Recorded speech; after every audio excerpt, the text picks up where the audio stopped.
Like I will not forget that Wednesday, just knowing like in my gut something was wrong. And I was like, I'll just bike today, but this feels really weird. And then the pain progressed as the day went on. This is Early Miles, and I'm Steve Gonser. On this show, we talk to runners, coaches, clinicians, and thinkers about the moments that shaped how they train, how they think, and how they ended up where they are. Early Miles is ad-free and supported by runners who are members of the RunSmart app. RunSmart is a training platform built by physical therapists. If you have an upcoming race or are looking to train and run smart, you can download the RunSmart app from the App Store or Google Play. And now, today's episode.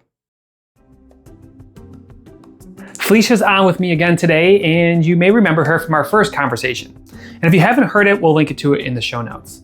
A lot has shifted since we last talked to her. She's wrapping up med school, prepping for a move to Florida for her residency at Cleveland Clinic, and working through an injury that pulled her off every race she had on the calendar this year.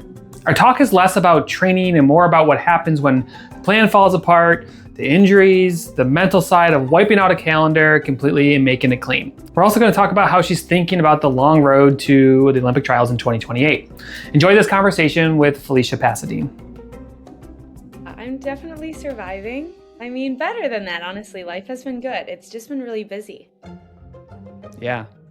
Are you having a lot more time to fill now with are you just filling it with, is it actually harder to fill time now that you're not, like, biking and swimming and stuff takes so much longer than running? So I don't know, is it taking a lot more?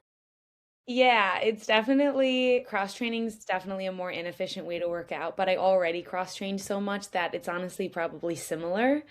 Because I'm working out less, but it's still, because I don't really have anything to train for at the moment, but it still like takes up Yeah. time every morning, and I'm studying pretty intensely for a big first year resident exam called Step 3, where you become boarded Mm-hmm. to actually practice independently. So that's been taking up a lot of time in my mornings.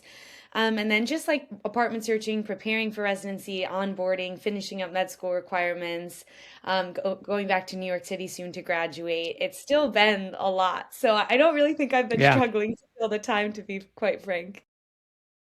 Do you, you were in Florida for a bit. That's for finding an apartment for residency, right? Yeah. And then are you back in Ohio now? Yes, I'm back in Ohio now, and then I go to Florida again tomorrow, but different city. I'm actually going to Sarasota, and that is just a vacation with my sister, and we've kind of planned that for a bit, Nice. so that should be fun. I will say, Yeah. like, it has been nice on a broader scale to fill weekends and travel plans that otherwise would have been like doing a race with something else, like logistically, okay, I'm apartment searching, or like now I get to spend one-on-one time with one of my sisters, or another one of Yeah. the weekends I get to fly with my family to family vacation instead of like meeting them later because I was originally going to have a race. So I think that more so has opened up in my schedule. But I wouldn't say like my days have felt slow or boring. Yeah. I always thought with like the swimming, even biking, it just takes so much longer to get Yeah. the same workout. And it's like, oh my God, and I used to do Ironmans and things, and I love biking. And then I don't know, I just got weirded out. I started having kids, and then, you get weirded out about everyone that's crashing or getting hit by cars. So then I'm like, I Yeah. know people are riding a lot more indoors, and like that technology's come a long way with like Wahoo kickers and things. Mhm. But just the time commitment to bike is like a lot. Yeah, it's a lot. It's a lot. And that's why like I resort to studying while working out still, because it provides something for the brain to do, and you can't really do it any other way because then it feels like you have to kind of pick one. Yeah. How do you manage that? Because I think I saw you're studying and running at like the same time. Yeah, I Like I did get do like the that. cycling and the yeah. Well, we can talk about that in a minute. I don't want to bring that up yet. But the stairmaster and like the cycling, like your vision's steady, like it's not Yeah. bouncing. Mhm. When you don't get like sick, or like is your font size the size of like my grandmother's, like on her phone, like when you're trying to study, like in the vision's bouncy? Like how does that work? It's like I just keep it pretty much whatever the question bank app has the normal font size at, but it's as if I'm extra cognizant about keeping my head still. In a way, it kind of coaches my form because that's something I do when I'm tired is I do a little bit of extraneous movement with the head. But when Sure. I'm doing practice training and practice questions at the same time, like I can't do that. So I just keep really good form. And granted, it doesn't work when I'm really hitting like high zone 4, zone 5 training. But if I'm just hitting Yeah. like low zone 4 or high zone 3 run, then and steady state or an incline run, something like that, then it works quite well. But I had to work my way up. I like started with basic flashcards and then worked my way to like learning material and then to like actual practice questions. Because there's also a rhythm with the like run, run, run, press choice C and then like run, okay, D. And like I try to alternate hands to keep everything even. So Yeah. there's like a I'm just thinking of like whole whenever I try to do that stuff, I get aggravated because like you miss hit and I'm like, damn it, just hit the button that Yeah, you're trying yeah, to that hit. makes me And mad. That makes me mad sometimes. But also, at times it can make me run faster because I'm like distracted and irritated at the same sure. time.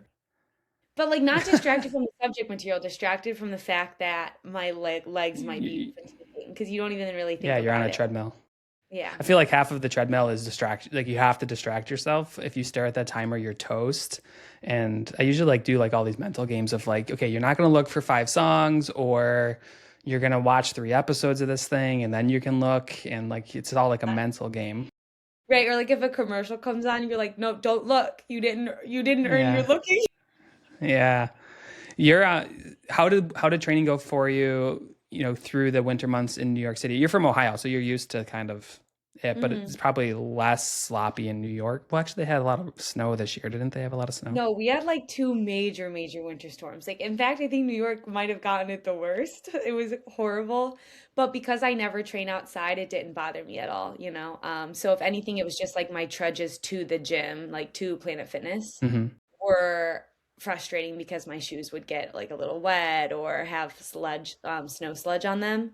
But it didn't really affect my training at all because I just train so differently, I think, from the average professional runner in that a lot of it is Yeah. cross training and then even the running is on the treadmill. So, When did that professional stamp like officially hit? Because like you signed with Saucony at some point, and then is it based on your finish time? Like that's when it gets flipped over, or how does the pro tag get attached? oh, okay. So in December, a lot of professional contracts, every December, they're negotiated. And December of 2025 for me, they were asking about a pro contract. And I had signed by a little before the new year. So, but a lot of people didn't know that because the announcement on Instagram didn't come until much later. And the funniest thing is Mm-hmm. the reason why it took so long was because there were so many winter storms. The photographer and I could not physically like stomach a photo shoot where we were both like so miserably cold. Because even on the Yeah. dry days we would pick, oh, lucky there's no snow. It would be like 28 degrees outside. And I can't, him and I were not able to tolerate that. So, yeah, that's why the announcement came a little bit later. But I knew that I was pro with Saucony like December 28th or something like that. Okay. And then is that the same time frame? Like I was looking at things and I saw you were like recording, you were filming videos and things as like another kind of partnership, and that all kind of come in a row, or was it like trickling in after like through the start of the year, or how did that? Like, wait, filming videos with Didn't you Saucony? film like no, I think it was with somebody else, like Tabata or something like that. Did you film Oh, some oh strength yeah, videos? that was just completely separate. That's kind of like how any influencer or social media person, I really don't like the word influencer because I honestly don't even consider myself in that category, but like how any person you'd imagine in that role might like side hustle with a company they believe in or that Gotcha. reached out to them. And so Tabata Songs had reached out and said like we'd love to do a collaboration.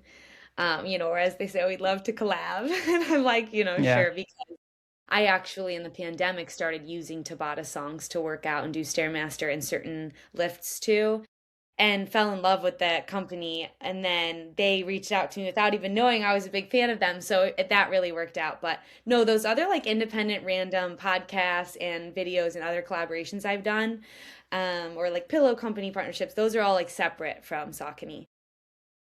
You have a pillow company partnership? Yeah, have you heard of Lagoon? I have not. Lagoon pillows are some of the most comfortable. Well, in my experience of 24 years of living my life, they're the most comfortable pillow I've ever slept on. And I'm super picky about who I accept partnerships and collaborations with because A, I only have so much time on my plate, and B, sometimes it just does not align with my brand, like personally. But sleep is something I believe in so deeply that a pillow, partnership is actually quite beneficial for both parties. Yeah. Yeah, I think we talked about it a little bit at the front end. And then I know as you're getting ready for, was it the Hoka 10K, Hmm. right? Yeah, yeah. I think that race is at night. And I think how did that work? Because I'm like thinking, I think most of your workouts are in the morning and I think you're in bed early like I am. I hate running at night, like especially if I don't hit it in the morning, it just like hangs over my head all day. Did you feel like that influenced? No, you won, so couldn't have been that bad. But um, did you feel weird like running at night with that? Well, I knew that it was a night race for the months leading up, and I knew that was going to be a point of contention, like just with my circadian rhythm. Because, yeah, Hmm. I always exclusively work out in the morning. Like, not a single day in 2025 did I work out in the nighttime. And so what I did was the 12 days leading up, I moved my sleep schedule about 5 minutes, 5 to 10 minutes. So it Yeah. started around 7:30 p.m. and then or by up, I mean I moved it back. And so then I tried like 7:40, 7:50, 8, 8:10, all the way to then for the time change, I just tried to completely accept Pacific time as what it was, not like go off my body clock. And then the few days Hmm. leading up, I stayed up till like 10, but then would take a nap midday. So that was like my hack. And it ended up working well. I didn't feel exhausted before the race at all. Yeah, I did an episode with Dr. Jeff Dermer, who is like the sleep guru as far as things go, and he kind of instructed me that my Whoop and my wife's Aura is optimized for isn't all the way optimized for sleep. So we were kind of talking through that, and we talked about just like changing coast, especially at the professional level. The Olympics were going on, and his big thing was almost like a day of acclimation per time zone change. So Hmm. if you're going to the West Coast from the East Coast, you need 3 days to acclimate. If you're really looking performance wise, you have to do that because we were talking about we went to Berlin last year and we got there on a Friday and we were running a marathon on a Sunday and Hmm. traveling with 2 kids and it was all right, but we were definitely feeling it. Yeah, yeah. It's not optimal like to travel time zones to go race, but also especially for something like see marathoning is different because anyone can kind of find a marathon. Like they're around. But world majors and then like very competitive track races, I find it to be kind of limiting. Like there aren't really that many extremely competitive track races on the East Coast that I really know of. Yeah. So this world's fastest 10K was just, yeah, gonna have to be another time zone. And I thought to myself, this isn't going to be something I'll be able to do as a resident doctor who gets very, very minimal vacation time and like hardly any sick days or time off. Like in total, it'll be like 2 weeks vacation per year for the next 5 years of my life. So that's why I just went for it. And I was really happy I Yeah. went. It's something that, I would do again in a world where I understand like how to best train for track without, injury and also have a little bit more time on my hands. Which, like I said, in Yeah. about 5 years, like check back in and I'll have more time. Eh, Boston was the plan, right? Originally for you? Yeah, yeah. How did you think about that fitting into the Boston plan? Did you just kind of slot it in? You're like, oh, I'm going to use this as like a really hard workout, and it's going to be part of that plan, or was it just an opportunity you didn't want to miss? How did you think about that race in Boston? Yeah, I thought of it as like I didn't do a ton of speed work beforehand. I did a little bit more the 2 weeks before, but otherwise was just mentally continuing the Boston build, and then decided with myself I would do like a 4 to 5 day taper for it, and Yeah, then just like get right back on the horse the next day. And yeah, I mean ultimately I don't know what the outcome would have been for like a longer distance, but I felt like I really popped on race day. So I was happy with what my taper looked like. Like I didn't feel like I had dead legs or like, oh, peak marathon training, I'm so miserable right now. The race didn't feel like that. yeah, and things were looking good leading up to it. Like I'm kind of putting words in your mouth here, but you did the New York Roadrunners half, right? And that Mhm. went well. And then you're coming into Yeah. this. Were you feeling like really strong going towards Boston and this whole buildup? Oh, absolutely. Like I was pretty confident I was going to PR and I was excited to do so, especially because I'm lucky in that my current PR stands on a course that's like known to be a bit slower. And sure, Boston isn't really the New York. fastest It's New course, York is the but PR, it's right? still, yeah, exactly. It's still faster. Like Boston's supposed to still be faster than New York. So, It and is, training yeah. was going really well. Yeah, I was feeling very confident and I think that it was the buildup was going well, and I was just gonna have probably like one or two more peak weeks post 10K before I was gonna then taper back down and do a big grand taper for Boston. That was like the original plan. Yeah. And then, so you run the 10K Mhm. on the track. I'm guessing there wasn't a lot of spike usage during your build up to that, or none. No, I hadn't worn spikes since I was 15 years old. Yeah, yeah, yeah. So you finished. I saw your mom was there. That was pretty cool. You got to Hmm. see your mom right afterwards, and then you won that race.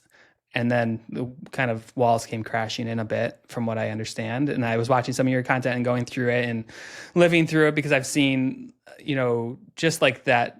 I always call it like the stages of grief, like when you're going through something like when running such a part of your life, and then like it gets stripped out a little bit, but you finished that race, like how quickly afterwards did you know something was wrong? Would you next morning you woke up limping around, or did it take a couple days to set in, or was it pretty instant? No, it took a few days to set in, which is like very strange, but also I just think bony pathologies can present differently in everyone. And Yeah. also a sign that like it wasn't like okay, this spikes alone did it or like this race alone did it. I think there was something going on in like the trabeculae of the actual bone probably beforehand because of and I'm surmising this because of the way it presented, which was Sunday cross training, no pain. Monday morning run before the flight, no pain. Tuesday cross training, no pain. Walking around in New York, no pain at all. And then Wednesday morning like horrible point tenderness in the middle of a run that I was supposed to do like a good harder long run ish longer ish run. And yeah, like I will not forget that Wednesday just knowing like in my gut something was wrong and I was like I'll just bike today, but this feels really weird. And then the pain progressed as the day went on and I was just walk doing my ADLs, like walking to Target or something. And then that evening, I went to urgent care to get an x-ray and also saw a PT. And because the x-ray was negative and what the PT had said, their assessment was that it was soft tissue. But it just didn't feel right. So Yeah. Thursday morning, the pain was even worse when I woke up, like probably a 9 out of 10. And the point tenderness was like almost excruciating. It was like just a little touch, and I'd be like, oh goodness, this is horrible. So Where that's was the when I point called. tenderness? Was it laterally? Was it medial? Like where was it Yeah, in the heel? lateral calcaneus, like if you would take your finger in the middle of your malleolus and then move it down and slightly posterior, right there, like that. So like upper calcaneus. And so I called up the orthopedic doctor I have a good relationship with at NYU, and luckily he just like slotted me in between two patients, which I'll admit, Yeah. like I am so lucky he was able to do that.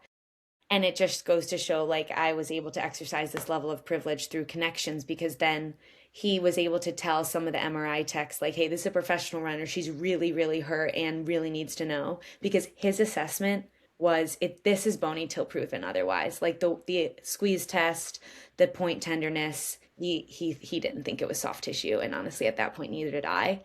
So then the Yeah. MRI that day came, and then that evening I got the results. And I Yeah. remember There's so seeing much. I got a Go text from ahead. him first that said, call me tonight. That's And then not good. I looked in my Epic chart and I saw that it said that it would be flagged with red exclamation mark. And I clicked on the actual read and it said the radiologist said stress fracture. So yeah, that was tough. Yeah. That is strange because, usually what I'll see in the clinic, and you don't see a lot of heel stress fractures or calcaneal stress fractures. Like the two spots that you'll see a lot of, not a lot of, that are rare but common in runners is like calcaneus and sacrum. Like usually it's distal tib. I've seen a lot of like femoral neck stuff, which, the femoral neck is the scary one because if you miss it and it's on the tensile side, you can get in a lot of trouble there. But the calcaneus is like usually if you fracture it, you fell off a ladder. Like that's how you fracture your calcaneus typically. Uh-huh. And then it's never like, it's usually like I stopped running and then like I can't walk. So that is really weird. I'm curious on the site of it, depending on how much detail you want to go into, but is it near attachment to like the Achilles? I'm imagining it's upper calcaneus and where the lateral Achilles tendon's attaching over that way, or not really? More closer to the malleolus, like closer to the lateral malleolus, I would say, than to the actual Achilles. So like definitely lateral calcaneus. And yeah, I Yeah. mean, I've had an experience one time in my life with a metatarsal stress fracture. And similarly, it was like pain like you just knew in your gut. It's different from other pain because of the way it hurts with everything and like every little Yeah. movement. And doesn't warm up on a run. Massage does not help. In fact, it makes it worse. Like it's a 9 at the end of the day, even though it was an 8 at the beginning of the day. Just all these signs I felt pointed to Oh, yeah. that. But I will say, I guess I'm thankful in a way it's not like sacral or femoral neck because I think that would have had me questioning a lot more just about like my general health and bone density. I did get a Yeah. DEXA scan and that was like no osteopenia anywhere, healthy bone density. So I was like very thankful to see that. But yeah. The only thing I'm thinking, like when I've seen a lot of stress fractures, metatarsals is another big one that you'll see, especially in younger runners, Mhm. is like when I've had, I can just remember a couple instances like femoral neck and like femur, like mid shaft femur, and you never see that. And one of the big things as a clinician that I teach and when I work with younger clinicians is like if you're seeing it and you're like this just doesn't make sense, it's probably the bone and it's probably more severe than you think. Yeah. Because like so often, I joke about surgeons a lot, like when you're a hammer, everything's a nail, but like the same thing goes for us. Like everything is conservative treatment. Like it's all conservative. So it's like trying to bridge that gap on like trying to figure out where are my blind spots because you know, when we're just indoctrinated with conservative care and then it's not all conservative, like stuff goes wrong. And the same thing from when I talk to my surgical friends, I'm like, half of the stuff, like you'll see it now with like knee scopes, like that, 10 years ago, everything should have got scoped. And then then the research comes out and be like, oh, whether I scope this knee or don't scope it, it's going to end up in the same spot anyways. And the outcomes long-term are better if I don't scope it. So it's always interesting. And then the one thing I was thinking about with you, but it would be so interesting. It's like I think about going to spikes and then running hard. Like you have no heel drop. Your heel's hanging out to dry, so it's going to be like descending steps all the time. But then those constant lateral turns. Whenever I think about bone fractures, especially stress related, I think of like the tree branch. Like if you break a tree branch, it's always on the tensile side that breaks, and that's the same thing for bones typically. Like Hmm.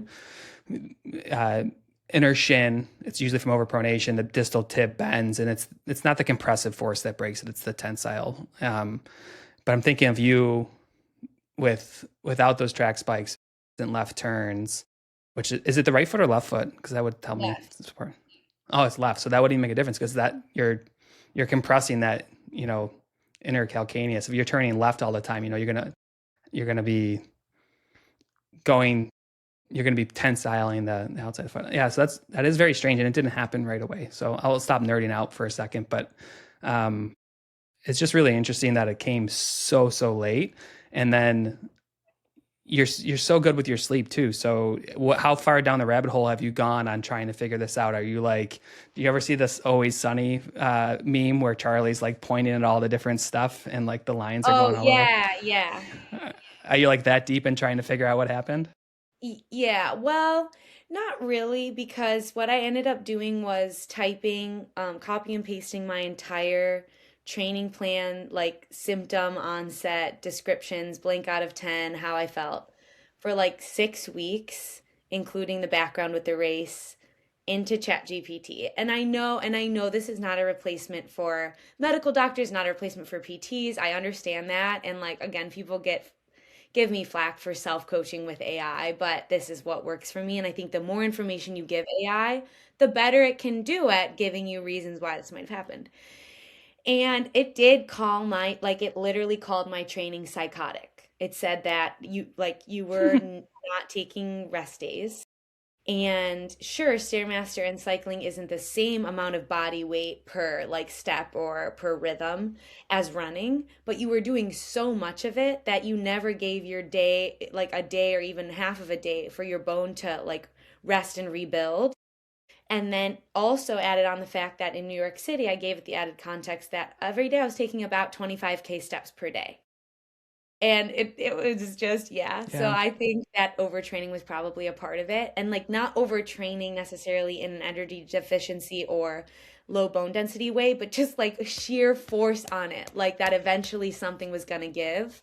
And so if I'm filling the cup with all these things in my life, including like subliminal stress with like maybe med school, matching, Yeah. residency, like all these other things in my life, I think the spikes and track 10K only just set it over the edge. But I think I probably did the filled the cup to the brim. And but everything in life is learning. So now I know, and now I'm going to take a chill pill with my training and know to take rest days during residency and on months where it's really, really difficult hours and a lot of steps on my feet, then I'll back off on training. So, like, I'm only 24. How was I supposed to know this was going to happen? I think that I'll become more seasoned and more wise the older I get. That's just how life is. So, no, I think I know the answer.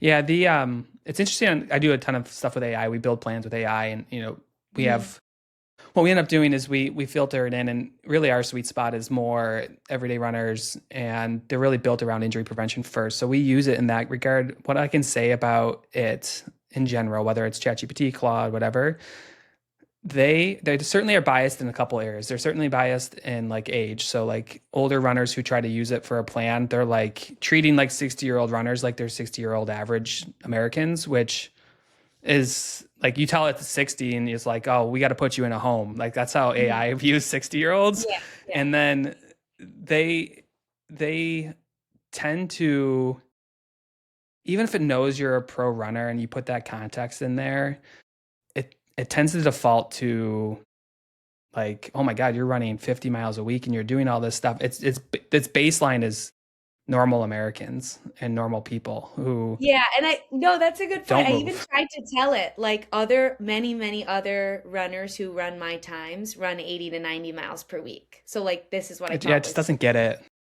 Yeah. yeah, You almost yeah. have to take it out of that context because like I don't use chat so much anymore just because I'm so sick of like the glazing of it. Like, great job. You're just the most amazing person. Let's talk Right, about right. how amazing you Yeah. are. So I switched to like Claude with Claude and Perplexity are like way like more direct in how it talks to you and everything. But the glazing from ChatGPT I've gotten rid of. But they just it just you have to almost pull it out of ChatGPT because it has this filter on top of it, and if you're not talking to like the system itself, it definitely has like this understanding of how humans are and can't help has trouble bridging the gap. So it might be worth even like running it through two of them because you can get like a free plan on Claude, which is way more direct and like more objective in my opinion. Like, hey, this is what do you think about this? And you can start to see, how they react, especially because you're using it so much. Yeah. No, I think that's a really good point. I do sometimes use Claude. I actually use Claude a lot more for like when I have to conduct biostatistics for like pancreatic cancer Yeah. radiology research projects. And I find that to be better, but that's like a whole separate reason why I use it. I think the reason why I didn't like back it after chat told me that was because I think that that's very true. I think a part of me knew that what I was doing wasn't sustainable. But I was living a high risk, high reward life because I Yeah. thought you have one chunk of 5 months to train as hard as you possibly can before you go into 5 years of like the most academically and clinically challenging time. of your entire life. And that's not going to be optimal for training. So I Yeah. think I was just like overtraining almost knowingly because I knew it wasn't going to be forever. So I thought, let's just Yeah. see what times I can post up before I enter residency, kind of fall off the face of the earth, and then I'll make my rise again at 29 years old when I'm an attending. Like, this is my long-term plan. So you could see how Yeah. then when I saw that output, I was thinking, okay, that's true. Like, I was kind of purposely not purposely overtraining, but because I didn't want to send myself into injury, but I was making an extremely intense, almost Toeing the unsustainable. line. Yeah. Yeah, yeah. Yeah. I was talking to Ethan Shuley, who's in Japan. He ran a 207 this year. And when I was talking to him, I was like, that's what I'm like, you're like the Wild West over here. Like he's high risk. He said it like, my training is high risk, high reward. I'm either hurt or running really fast. I'm like, Yeah. maybe we might find the middle ground, especially for like a long-term like success. But it was very similar with that. And, he ran a 207. So like, but he's also, he's banged up here and there throughout it. But it's definitely, you can get fit that way, but you're towing the line of, to use a running analogy of, but so much of it too, I think is like you have to push those boundaries a little bit, right? To know like where is the breaking point. Yeah, So I think yeah. there is some of that because I get questions all the time from runners of like, can I go on a smaller scale? Like I'm running 4 days a week. I've done it forever. I want to go to 5 and I really want to push myself for this marathon. And they're like, I don't know if I can do 5. I'm like, well, everyone's built different. Everyone's got past medical history that can change like your tolerance to things.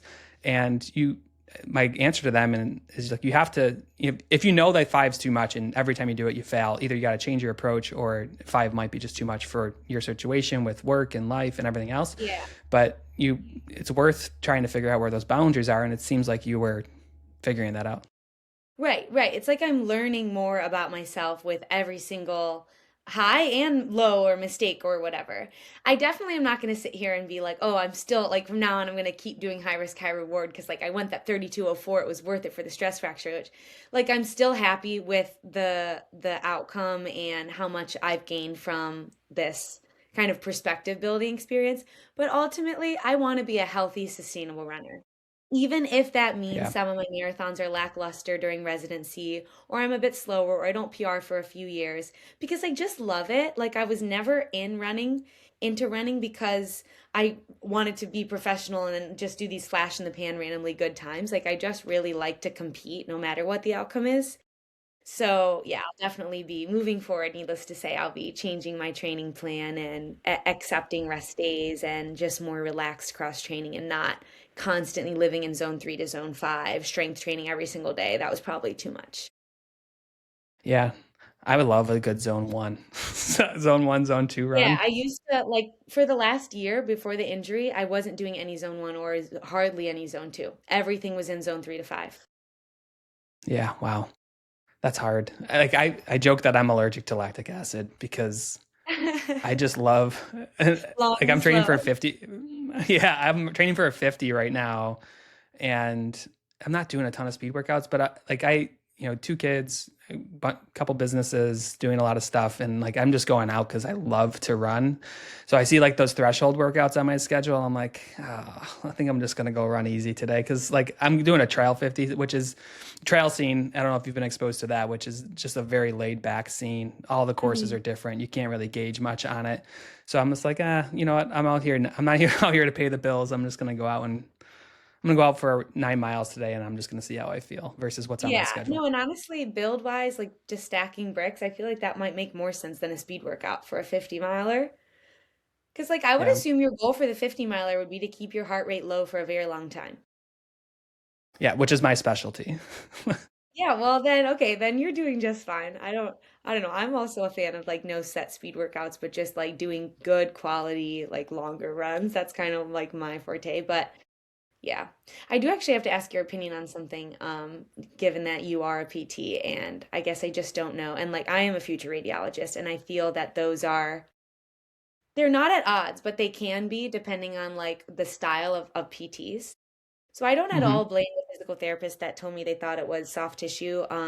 Because granted, a physical therapist does not have imaging. They don't have ultrasound. They aren't trained in reading MRIs. They don't know the maybe exact indications of when, okay, definitely go see, get an x-ray or definitely not. Like they might kind of know, but so I don't blame that at all. But I did feel a little miffed that I had mentioned to the PT earlier that day before I got the x-ray. Do you think it's worth me getting imaging? Like I am very, very concerned about this pain.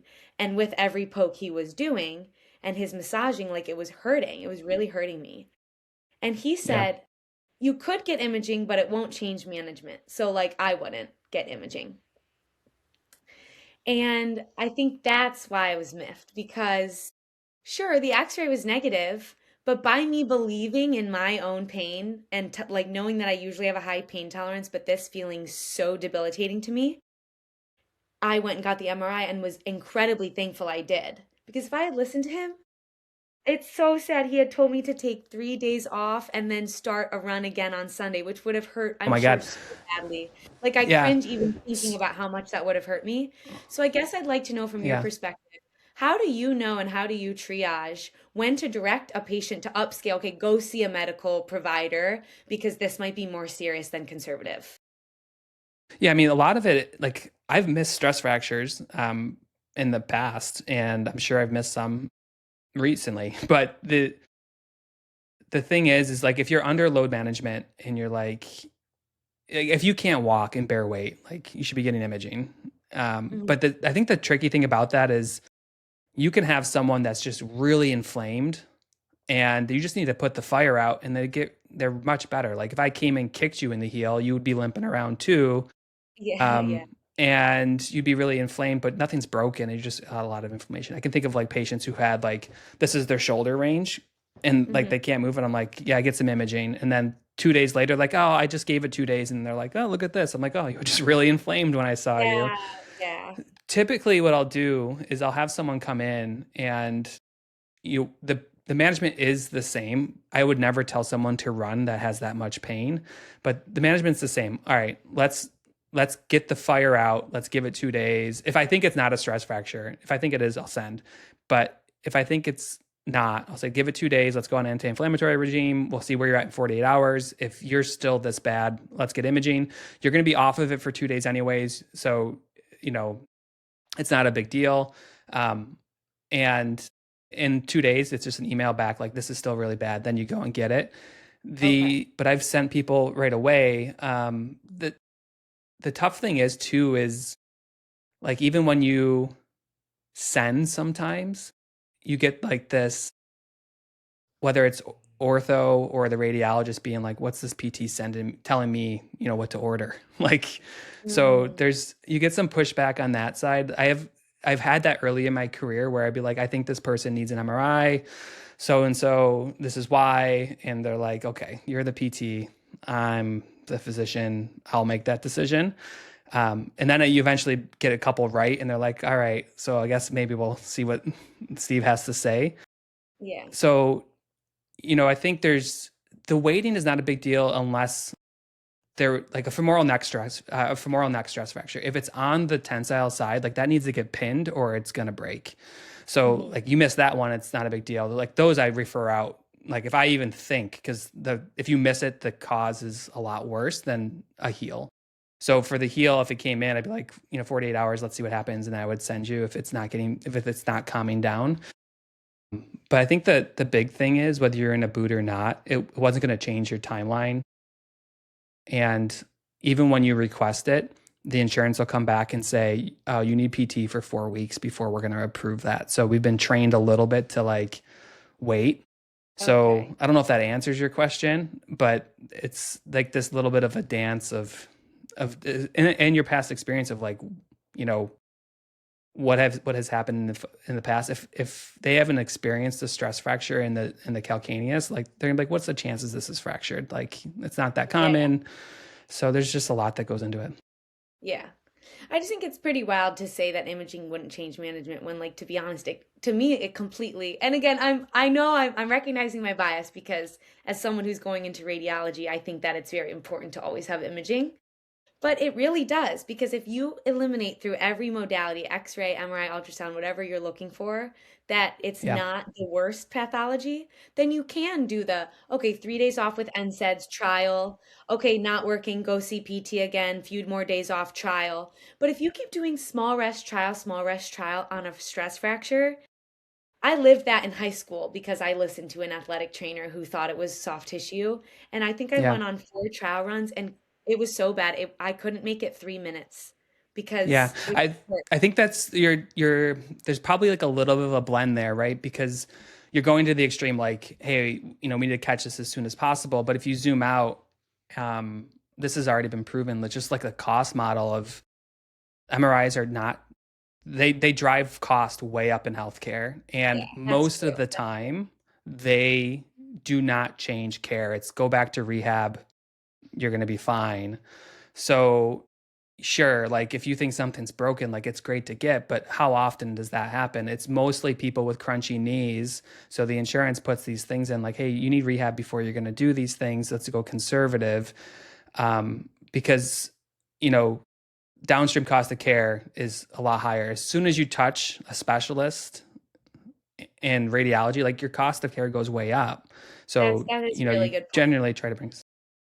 Yeah. And I think again, it's like I sit here speaking from a place of privilege where like NYU student health insurance is amazing. I had lots of connections within NYU. Like they got me in quickly. The copay was extremely inexpensive.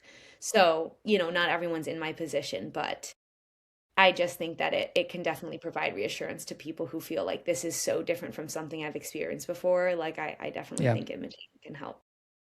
Yeah. It's a great thing to talk about because this is where, like, again, like we're trained in conservative care and we look at stuff and everyone wants imaging because it's the thought of, I need to know what's going on in my knee so you know how to Mhm. treat it.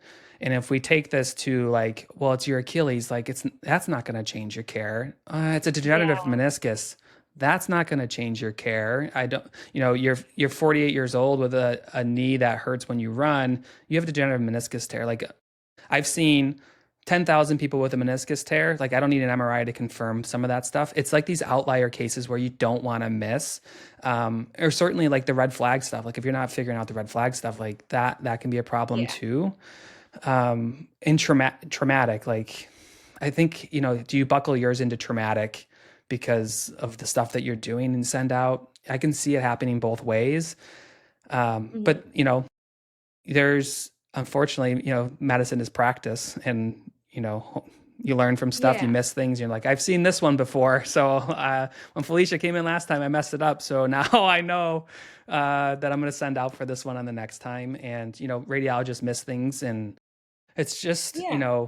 a lot of different moving parts. And I can see the hesitancy to send, but, with experience in seeing those, I, I would have sent, but I've seen that stuff for 15 years. And if you asked me 3 years in, if I would have sent, I'd be like, yeah, you just need some treatment. Right, right. Yeah. No, and it's a hard call, but that makes sense. And obviously you're like a very, very experienced physical therapist, and so not everyone might, yeah, have the same like threshold. Everyone has a different threshold for it. But have you ever had a patient come in and they had something like pretty emergent, like gout or something? Like they thought it was just a joint, but like they really need like an arthrocentesis. Has that ever happened?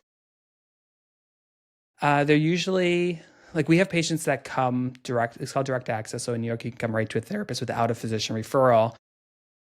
Generally, if they come in with that, in 15 years, I haven't seen anyone come in with that. Usually they're coming, hey, I've got arthritis. I can't sit in bed and not move. So I need Mhm. like a low impact. I need a movement plan. Can you help get me set up? So we usually see it afterwards.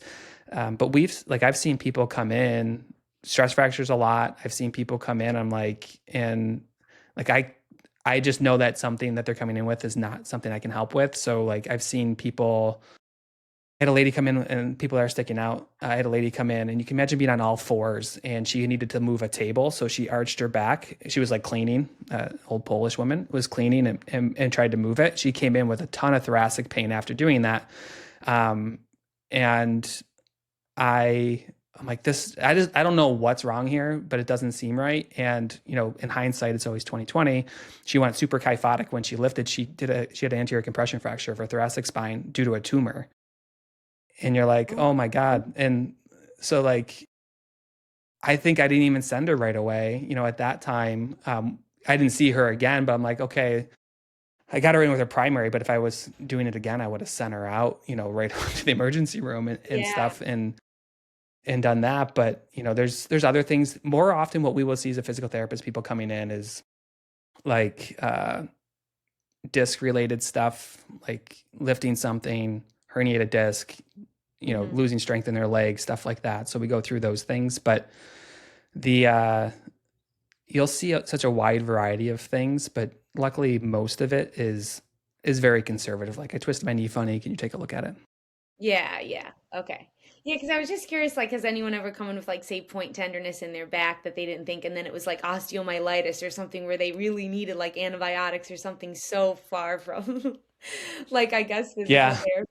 But it sounds like I bet people have their, they can mentally triage themselves a little better than I might be, like, giving them credit for. Um, I, I think if the people who are very acute with, especially around the spine, Hmm. they generally are not going to come to us first.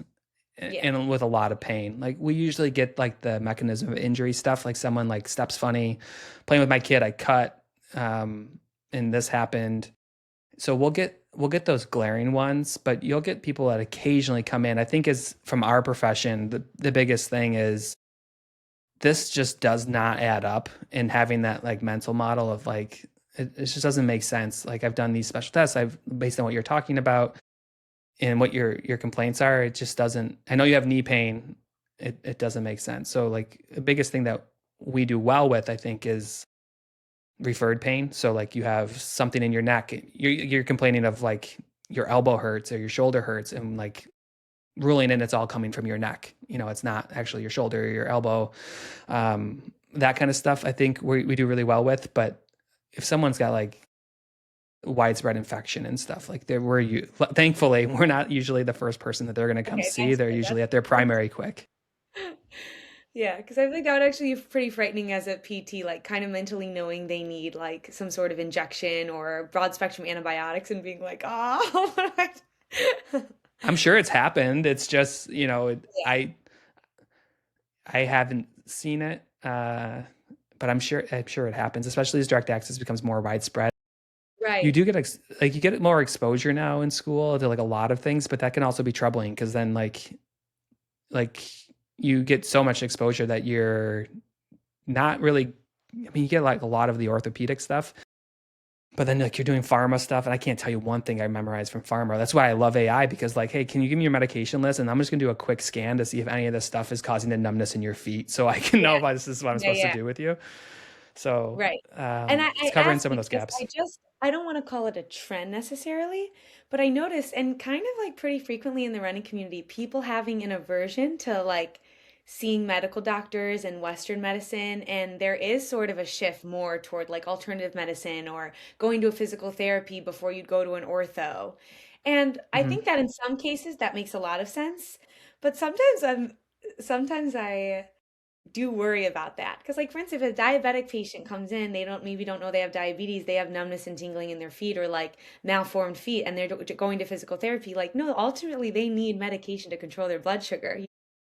And so I just hope that in the long term, there's like proper education on better uniting fields like physical therapy, like occupational therapy, for example, even like alternative medicine, like chiros, and like Western medicine, because I think that they work very well together. I just think sometimes they do stand a little bit like at odds. Yeah, they ideally you're going to your primary, right, like once a year for an annual that catches a lot of that stuff, Yeah, but and I people think it still don't. comes. Like young people don't go to a PCP. Yeah, my PCP, who I love, is like, you don't have to come back for a couple years. I'm like, I need all the data points. I'm coming back next year. We're gonna Yeah, do yeah. all the You're like, I tests. need to know I my need. LDL. I need to know my A1C. Yeah, yeah. So I think there's a couple things that go on. One, it's really tough as a runner because the like you hear the stories like just don't run, or it's going to hurt your Yeah, knees, it's bad that's for true. you, all these things. So the medical community kind of treats the running community like they're nuts and that it's a bad thing to be doing, so then it causes them to push away. and then you have this vacuum that fills and people step in. I've been lucky to be at a point where most like the orthos that I see, like they like to do surgery, they wanted surgery, but they see a lot of the stuff that comes in and hits them first because that triage, and it's actually starting to change where primaries are starting to try to redirect back to rehab because it's from the cost standpoint and they're managing an episode of care. You know, Yeah. you hit an ortho, you get an x-ray, an MRI, maybe you get follow-ups and you end up at PT anyways for a lot of it. So they're trying to do that triage a little bit better, but you get a relationship with some orthos and they just, hey, I know this is something I can't help, go here. But, from my experience, a lot of it is we'll just stop running and good Yeah. luck. And it creates a Right, which vacuum. is so, and that's actually, you make a great point because I sit here sometimes and I'm like, I don't understand why there's trends with these runners not liking, want to see medical doctors. And that's a good point. And I'm so glad that there is a rise of like sport specific endocrinologists, sport specific orthopedic surgeon, like sport specific OB/GYN, or like whatever problem you're trying to go see. Because it is hard. Like, say you're worried about something related to like energy deficiency or like something, a hormone issue. And then you just go to Hmm. a general endocrinologist who just says, well, just stop working out for 6 months. Well, no professional Yeah. runner wants to hear that. That doesn't make any sense. That's their income, that's their livelihood. And then same goes with ortho. But yeah, hopefully there just becomes like an even bigger population of doctors who like add that in their niche area of interest. Like, okay, yeah, I do sport specific. And that way they'll never in their brain first thing is say, oh, just take like a half year off of training. Yeah. So much too, like the cost is shifted back to the patient. So like you start becoming a consumer of your own healthcare and you're like, I don't think this needs surgery. So why am I going to go there when I'm going to end up at PT anyways? So you start to see more patients going direct to where they think they need to go. I think it's just having the support and everything's so truncated. Like our profession, like no one uses Epic. There's no sharing of stuff. It's like still fax machines. It's like, oh my God. Mhm. Like, and I'll be the first to say, like, a patient, they get an image. I'm like, I don't want the image. I didn't go to school to read images. I can tell you what the report says and we can Yeah. go through that. But as you start paying for things more and more out of pocket, you're like, think I just need to, I'll wait, do nothing for a bit. And then when Mhm. that doesn't work, then I'll, after running through it for 6 months, then I'll start poking around. And usually it's online, ask the running group, where'd you guys go? And it usually drifts towards the conservative side. And it's just making sure like whoever you're seeing can catch the right stuff. But, it comes with experience. And if you don't get those at bats, like how do you get the experience to get better? So, it's tough. You ask around, try to find the right person. And I always advocate for my patients, like you have to be an advocate for yourself, like understand what the results are, understand what's being said, ask lots of questions. I think, AI will be really helpful with it could be probably a little annoying when people are coming in with like, here's everything I think is going on. But I think it's going to be really great for like, I got this test that is a different language. Half of it's Latin. Can you explain this to me? And then I can ask follow-up questions on it. So I'm excited for it. But yeah, the big thing that we look at too is just the cost side of touching that ortho, touching that, Yeah. everyone else outside of it. A specialist, touching a specialist just takes your bill way up. Right, right. But yeah, I mean, hopefully, like patients are able to interact with AI in a way that's healthy and more educational rather than, yeah, them just coming in and always saying, like, I think I know what's going on, or AI told me to ask you to order this test. That's something we get a lot in Yeah. healthcare. Yeah. The one thing that you mentioned was energy deficiency, and I have Kate Ackerman coming on, who I think I messaged you about, like, hey, do you know this doctor? Her whole uh, profession as a physician is around REDS and Okay. researching it and building on it. So, have you gone down that rabbit hole, or have you like self-evaluated? Like, so REDS is relative energy deficiency in Mhm. sport. Um, I did a getting prepared to talk to her because I want to make sure I don't embarrass myself. I've done a lot of research on it because it's not like a thing that I'm aware of it as I treat patients and I talk to them and do a subjective review and stuff. But did you end up going down that whole rabbit hole to see like could this be it? Like I'm not feeling enough and that caused my issues? Yeah, like we've learned about this in medical school because it used to be called female athlete triad syndrome, and then for a lot Hmm. of reasons that just ended up becoming like anyone can have reds, not just females. That's one thing, as well as like that there's more than just a triad in like the symptoms or signs of reds. I did. I got a ton of lab work done, and um, so far everything is looking great. I think that consistent fueling in combination, like maybe fueling the same with less training would probably be a good combination for me. It might be less of a reds problem, especially given like my strong bone density and lab work that otherwise looked spotless. And again, more just like the literal physical like amount I was putting my body under just training wise. So I think that's probably more of a question for me. But I know that like a lot of people online have reached out to me about reds and said like, do you think you're experiencing this? Or like, I got a lot of unsolicited advice as well. Like you should get your vitamin D and calcium levels checked, which like those were pristine. I take supplements and things. So you kind of have to cut through Yeah. the noise and not try to self-diagnose. But in when I have all the lab values and I know what I know from medical school, I am able to like rule out at least and say, okay, I know it's not this thing. So this is where I could be a little bit dangerous because I'm at the like my knowledge cutoff happens at like an ortho level, and I research the stuff to learn about it. But from what I did, you get like full lab workup? I'm thinking of like from what I was reading, like estrogen and things like that, and checking those items is like the early precursor for it, or was it just all downstream like calcium, bone health, or did you go upstream a little Everything, bit? yeah, yeah, including yeah, like Okay. thyroid, yeah, anything really that comes from the hypothalamus was being checked, because that's ultimately like the controller of all of the other, like o ovaries, like thyroid, Hmm. any kidneys that function that then have to do with calcium and bone density. So it's all, yeah, I did the whole workup.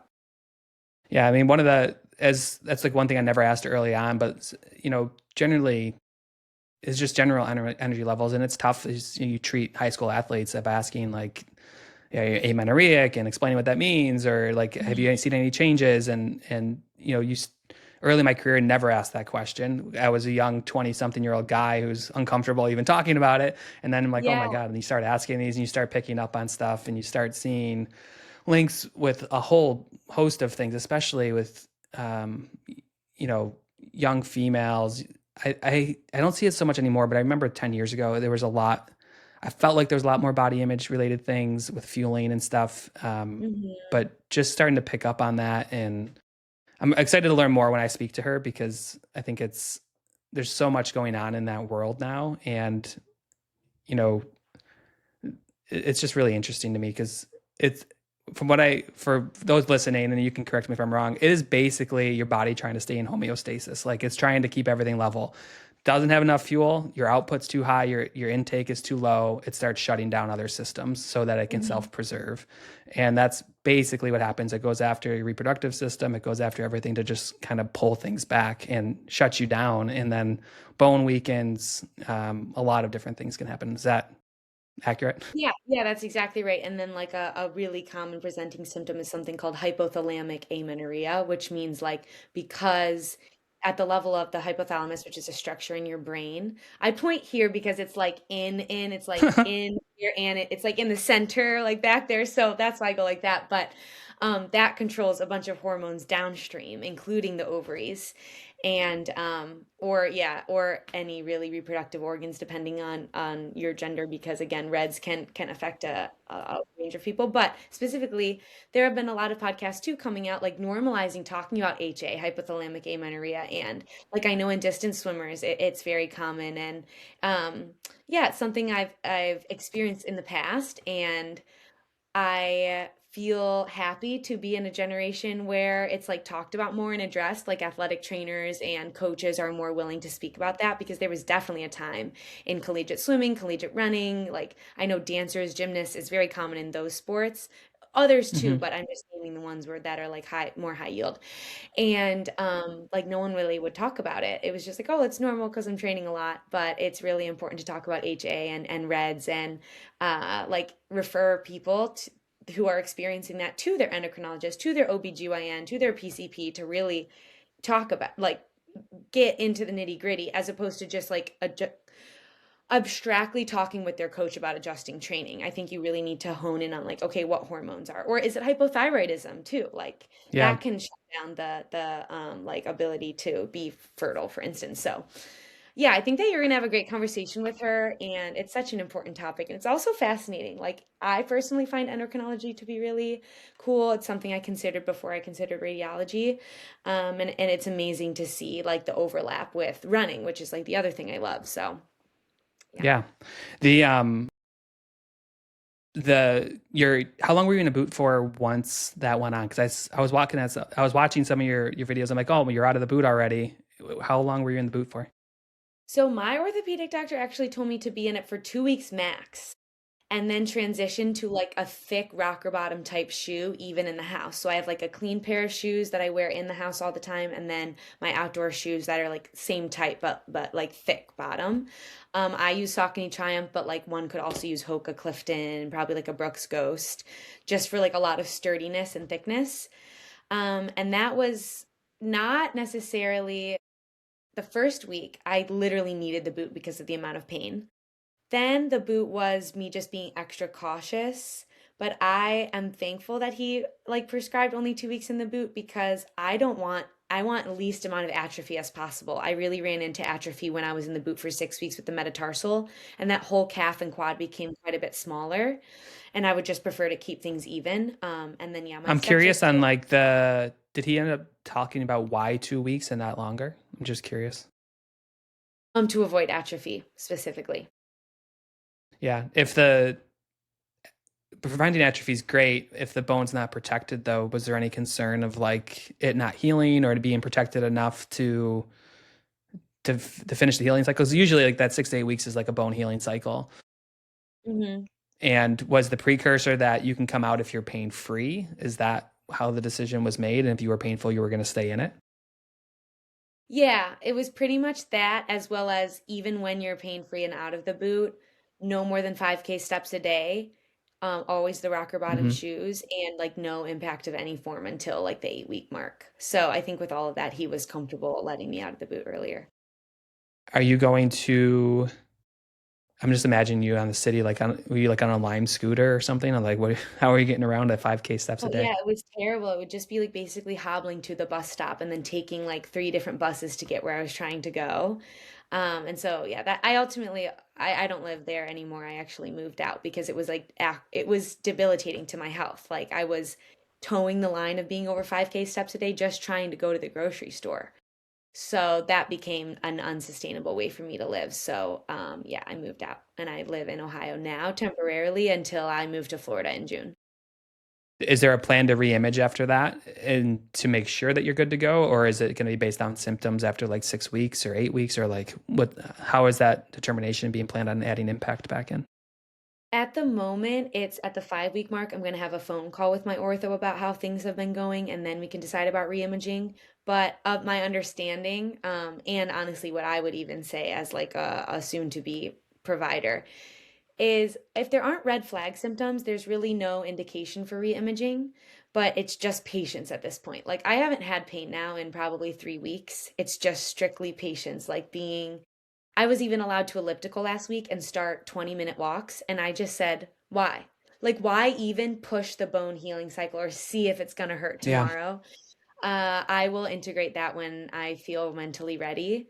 And again, it's not even out of pain. It's just a little bit out of fear and just really wanting the bone to heal for good, like heal for good. I don't Yeah. even care if that It delays seems, my fall marathon training or anything. yeah, been through this with many people, like seeing the front end of like, I need to know if it's broken. Why can't I know? Um, and then on the back end though, being like, oh, I don't need to know on the back end. Do you feel like those ideas are at odds with each other? Because like I have to talk people off the cliff. Like we don't need the image at the back end. We'll be okay. Let's see how you feel. And then the mindset is like, you become almost like, I can't go through this again. Just, I need to reimage this to know I can get started. I think for me, it's a combination. I think the reason why I feel okay not re-imaging likely because unless of course the pain goes back up again, then I really would like to get imaging. But is two. one, I'm a young, healthy person with confident lab values, good bone density. There's really no reason why after 8 weeks I would have like poor bone healing there. The Hmm. second is from what I've learned, it's like not clinically indicated. Like unless there are those red flag symptoms of still having point tenderness, still hurt when walking, couldn't tolerate a 10-minute elliptical on the day that I eventually try to do that, then I would want imaging again. But with none of those concerns, I think I feel comfortable.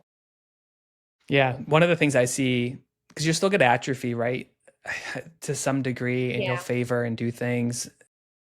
And I love the idea of not immobilizing if you don't have to, because you lock that foot in. Not only, I remember my wife had a trimalleolar. She stepped into a hole and it was a whole mess. We didn't do surgery. There's a little fragment. We thought it'd be okay. So, but you put her in a boot, you have that. And then the boot not only immobilizes, you got to lug the thing around. You're hiking your hip all the time. And what most people don't Hmm. realize is just the pelvic Yes. difference. Like one leg gets super long, one gets super short. So we put her in like a Yeah. lift up, I think it's called, and like on the bottom of one shoe. So, you have this ugly looking boot. Then you got this like evener on the other side, and you're walking around with all that stuff. We eventually just put her on a scooter because it was faster to get around. And Hmm. it, it, it'll be interesting. One thing I can say as you continue to move through it is we might have talked about this when we originally talked, but I see a lot of like I'm not running because I can't, but I'm still working on general fitness. You're swimming, you're Hmm. biking, you're doing stuff. And then what ends up happening is when you start, your cardiovascular fitness is super high and that Hmm. whole leg is not there. And even the other side hasn't been running. So the joints soften no matter what. The joints aren't used to running for 6 to 8 weeks, the tendons, everything, the muscles. And then you start back up and you have this heart and lungs that are like ready to go. And how do Yeah. you hold back? And that's one thing that I see people struggle with at every level, especially when they can cross train through something like this, is cardiovascularly super strong. And then, you get like a secondary, like almost worse than a fracture to stress reaction, because those take forever to calm down. And you get a secondary stress reaction because you went out based on how you felt versus, a slow build. Yeah, I mean, I'm not gonna go based off how I feel. I'm absolutely gonna figure out a graded run walk plan with the ortho because yeah, I don't I'm not in a position to completely trust myself given that I made my own training plan and now I'm in this position. Um, I would just but say though, that's true. like everyone gets, whether it's your plan or not, like even the people with the highest level coach get hurt. You get hurt That's in true. running. It's so Yeah. repetitive. It's, your plan was working for you, it was doing all right. And couldn't it make some tweaks? Sure, but like the best plans in the world, people get hurt on. Like it's just Yeah. you're I think it's more of what you're asking out of yourself, which is high risk, high reward, and to get fit very Mhm. quickly. And the system failed a little bit, but you could have been running. This shit happens when like, people are running all easy runs 40 miles a week, and then Yeah, you right, break right. down sometimes. Yeah, of course. So I give myself a little grace for that, but no, I'll definitely be. I'm fully aware that cardiovascular wise, could run way, way more. Even in my 40, 50 mile a week training plan, could run way, way more. I know that, but I'm planning to be so safe because, like I said, I'd rather be slower and healthy than like what I'm doing right now. I'm really interested to see how this plays out, because as you're talking, I'm just reliving every runner I've ever talked to at every level. And like it's like there's the initial like there's the stages, and like there's usually like you go through the grief stage. Well, first it's bargaining. Yours came on so quick, but there's bargaining. It's like, I'm just gonna change my runs around. I'm gonna decrease my mileage. I'm gonna run every third day instead of every other day. Like you go through this whole bargaining stage. Then runners go into this stage of I'm just gonna take 2 weeks off. This is like the slow burn injury. Take 2 weeks off, and then that doesn't work. Then you start throwing Hail Marys, you see somebody. But you get to a point where you're like, I'm just gonna do better next time. So this never happens again. And you Hmm. get to that stage, and then you start getting a little taste of that run, and you're good for a bit, and then it's like, well, this is a little I could do a little more than this. And then all of a sudden you get some confidence and it starts to pick up. So I think, just run through your head as you're doing that, like stick to the plan. This is what I'm supposed to do, because every level of runner I've seen, not every single one, but once you start going, you're like, man, like it says 5, but what's 10? It's just 10 more minutes or whatever. And then all of a sudden you're just back to running. Yeah, I mean, I think it's important. It's a good reminder, but the saving grace for me is compared to the average runner, I am so well versed in cross training that I know I have that to rely on to keep my fitness high, even when my first few runs are, I think it's going to be 1 minute run, 4 minute walk, which is like painful for someone like me who's like a pretty advanced Yeah. runner. But knowing that I could then just hop and do low resistance cycling and hang in zone two for a while, or like go get my heart rate up in the pool, which is completely low impact, or even get my heart rate up with a seated lift because like I'm pretty experienced in that as well. Whereas other runners I talk to going through injury, like painfully get through a 30-minute cycle and then they're like mentally cooked. And so they Yeah. need the run to gain the fitness. But for me, running isn't the only way I gain fitness. So I'm not really too concerned that I'll get too excited because if I get excited, I'll just channel that into like the healthier form of working out for the bone. Yeah. You'll be hitting this time when the weather's changing too. So I can see all these blocks lining up and it's like nice out. But I do think it's interesting that model. So usually what we'll do when we bring someone back to running is one piece of equipment that's super helpful is an Alter G. I don't know if you have anywhere that has access to an Alter G. Have you ever used one before? No, Oh, they're and no. nice. Yeah, we have one in one of our clinics, and they are so helpful to like return to run programs because you can just offload and then just Yeah. gradually load it up, and it's all load management at this point for everything, your tendons, your muscles, your heel, and you just can gradually bring it up, and then you can just return to the road, and it's like you've been running this whole time because you can go from 60% of your body weight to 100%. Mhm. So I think that would be nice if you could find one, and then also to be able to like I'm gonna spin hard for 10 minutes and I'm gonna get off run a minute or run a mile and get back on. And that's what we'll try to do is tack the run on at the end of a hard workout so that you get a lot of you tire yourself out. It's like running the Yeah. dog around the Yeah. yard, and then you go for a walk so the walk is calm. And for runners, what we'll do is here we're gonna do this hard workout, we're gonna do a hard spin, and then we're gonna run for 10 minutes. So the 10 minutes you're going to get the endorphin lift, you're going to get the fitness feeling, and you don't get the pounding with it. So you get a longer hard workout without the pound. Yeah. Yeah. Precisely. I mean, I think that was working well for my training up to the injury was that I would, cycle for pretty tough in like zone three or zone four, and then do a run with lower mileage. And that way the legs were practicing the fatigue, but not piling on a 15-mile run, maybe just doing 9, but then doing like an hour cycle beforehand. So, yeah, I definitely feel like I have enough strategies in my tool belt to get back to it. And wiping my race calendar free of races was freeing in a way. Again, I love to race, so of course I miss it. Like it wasn't happy Yeah. doing that. But when you don't have the pressure of a race, you don't feel that like I need to kind of push it today. I need to push it today. So I'm just like mentally kind of thinking an October marathon, maybe if my body's healthy, but if not, it'll be okay. Do you have anything on the calendar at this point, or is it all clean? Yeah, I mean, technically Chicago.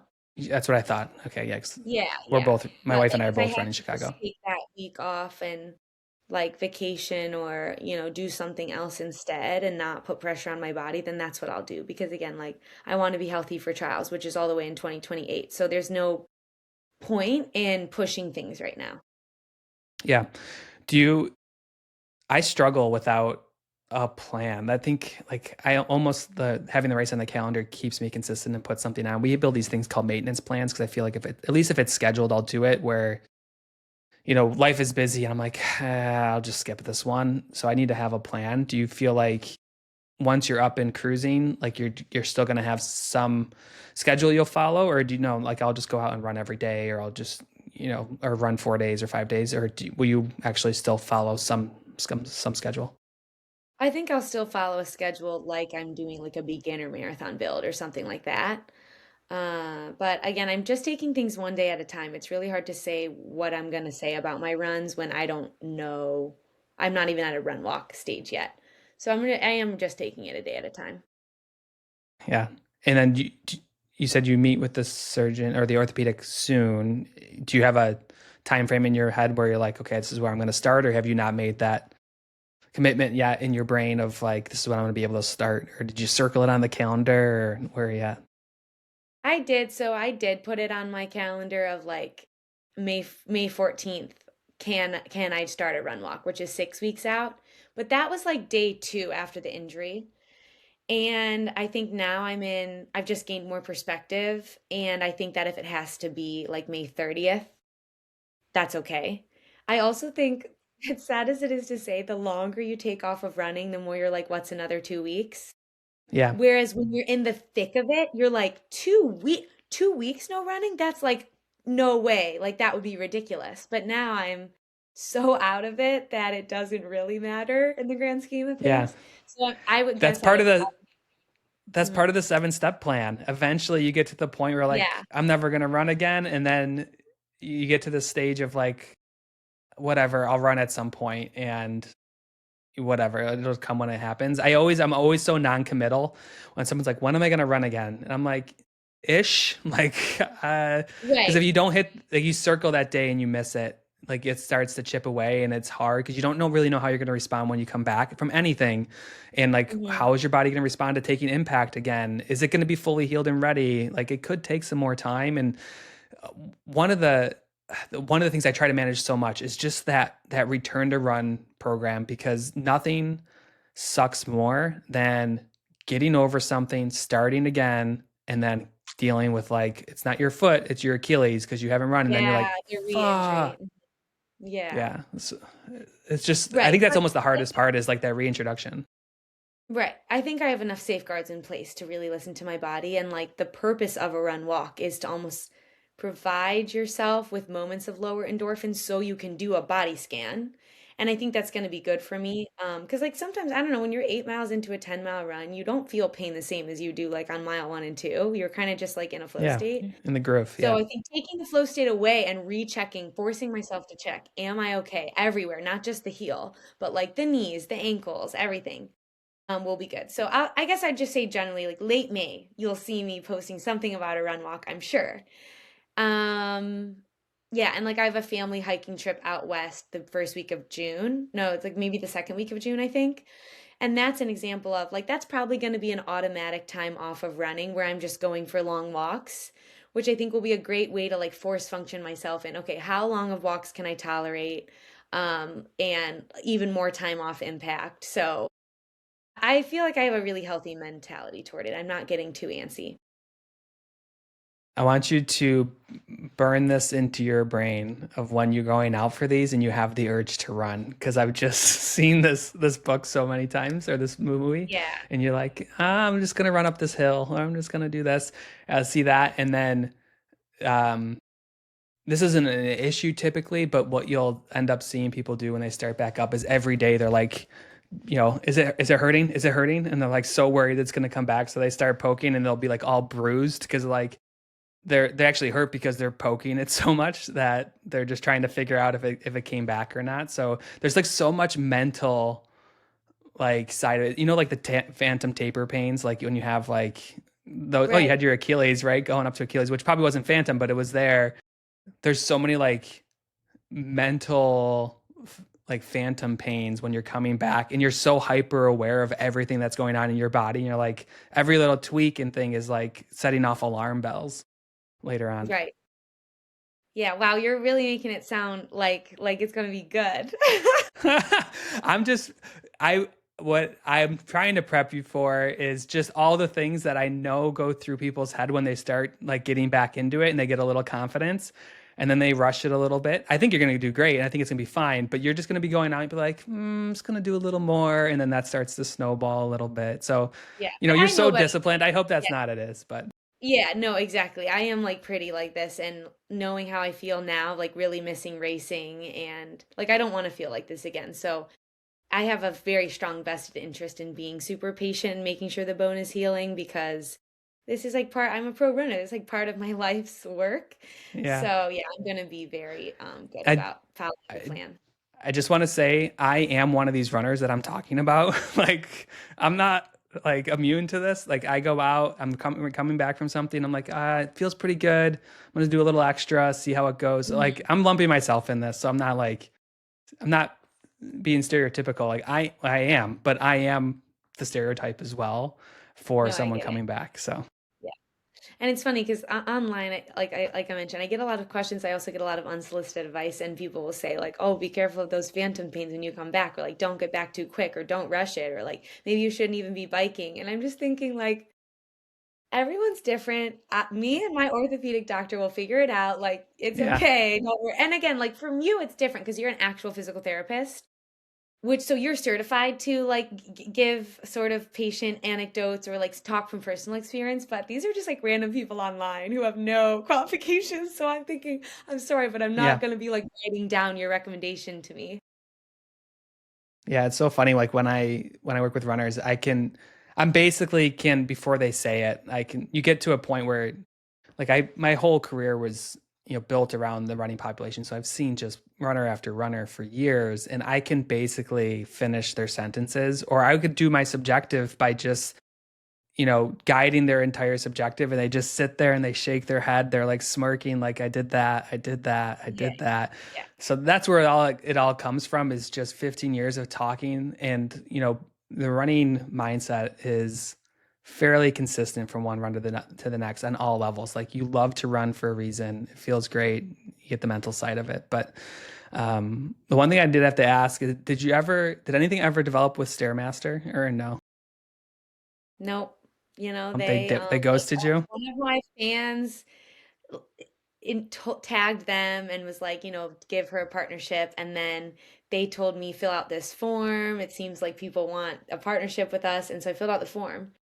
And then I tagged them in a few things, but they said, like, just so you know, tagging won't make your form like come to the top or something. Mm-hmm. Like they seemed maybe irritated that people out there kept saying like, "Oh, Felicia needs to partner Yeah, with Stairmaster," and then like nothing really ever came of it. But that's okay because I have a lot on my plate right now, and I feel that a sure. partnership with you would probably be quite like advertisey or like a lot to do. So that's okay.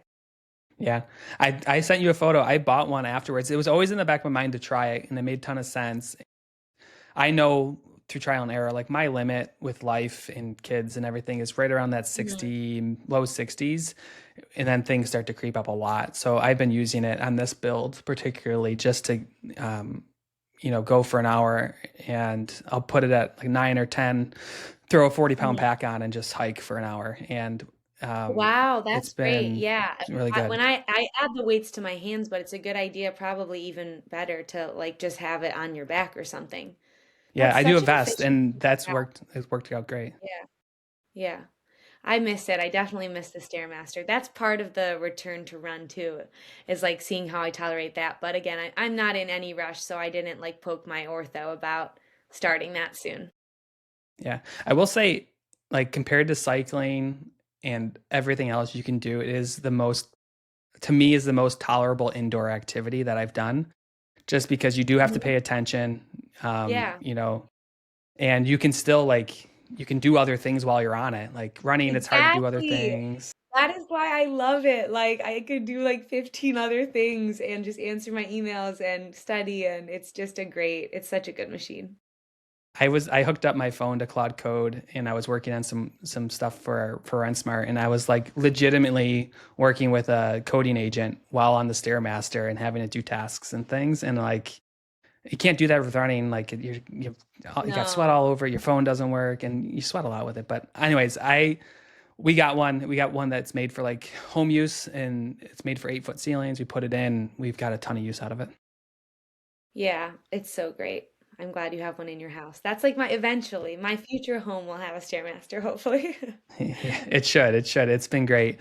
I appreciate your time today, and it's always been great to catch up. I think I'd love to kind of see how your progression goes. I'll keep in touch with you. And Yeah. one thing I would say is, if you can, especially in Florida, there's got to be clinics down there. Like, if you can find a way to work an Alter GM with the right clinician, it really can help that transition back to the road really well. Yeah. No, it's a good recommendation. Thank you so much for having me on, and we'll be in touch for sure. But it was such a good chat. Thank you for listening to this episode of Early Miles. This podcast is ad-free and made possible by the runners who support the RunSmart app. RunSmart is a training platform built by physical therapists who run with an injury prevention first approach. Inside the app, you get personalized running plans, strength and mobility work designed specifically for runners, and guidance that adapts to your life, training, and body change over time. RunSmart's mission is simple: to build lifelong runners. If you're looking to train smarter and support the show, you can download the RunSmart app to get started. And a quick but important note, this podcast is for general educational and informational purposes only. Nothing discussed here should be considered medical advice, diagnosis, or treatment. Always consult a qualified healthcare professional regarding injury, pain, or any medical condition. Thanks again for listening. We'll see you next time on Early Miles.